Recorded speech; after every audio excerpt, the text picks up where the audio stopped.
Dumnezeu. Gata, a început. Așteptare. Filmare este...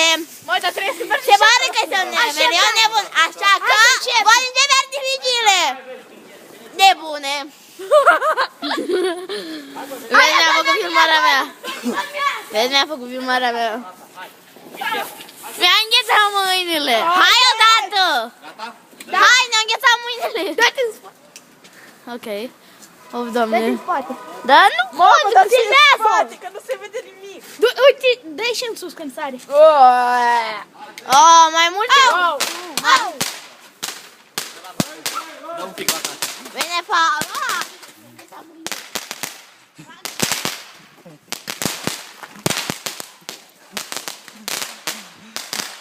Este nene! Bagă, măi! Bă, ce miștos!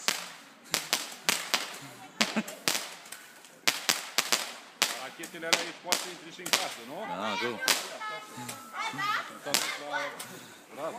Stai că mai e una fusuită pe acolo.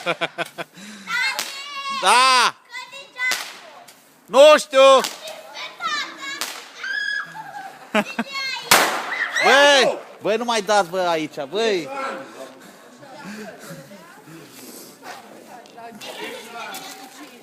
Doamnele, dar ce faceți aici? Da, Ion, vină cu alea aici, că e cam liniște acolo. Și altă dată, și altă dată, o să facem!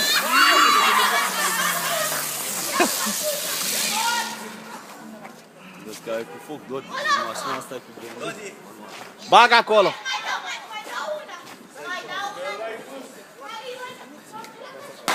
Dar ține lângă tine.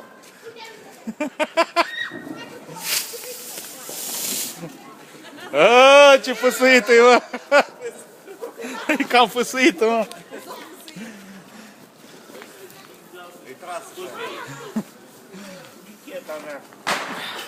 Băi, Dane, băi! Dai drumul și la astea, albinuțul. Dă încoace la albinuții. Roxy, Roxy, ia de aici. Nu, ia telefonul și filmează. Bine, fie. Și așa continuăm nebunia revelionului nostru. Cu niște petarde care o să mă sperie. O să ne sperie.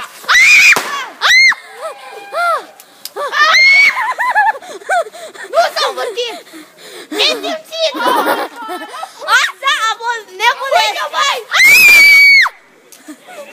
Și din nou, nu am filmat. Wow! Ce fogritură! Ar trebui să nu mai fac așa. Mai dați una! Și că n-ar trebui să mai fac câte asta? De n-am filmat oricum nimica. Oricum n-am filmat nimic, pot să spun. Dar nu arunca în sus! Nu arunca în sus! Te rugăm! Că altfel nu mai filmez nimica. Oricum n-am filmat nimic, așa că... De ce lângă fete? Wow! N-am văzut nimic. Dodi, mai am eu! Eu, dar puțin am văzut. Uite-o la foc.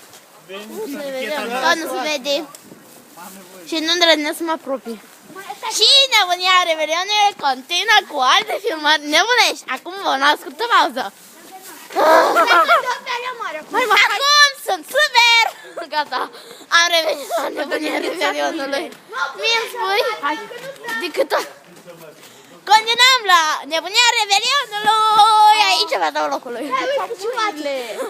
Vedeți că am făcut o filmare. De ce trebuie să filmăm? Stai să vedem ce face. Uite o brichetă! Dă-l, Dodi! Dă-l lui Dodi! Uite-o, da drumul! Dă-te în spate! Dați! Gata! Wow, asta da explozie. Da, ștoi! Gata! De acum am filmat din vreo 10. Și mie. Nouă ne-am înghețat mâinile și chiar nu-i plăcut. Și mai ales că buzunarele mele îți reci. Mulți ani trăiască! Mulți Da,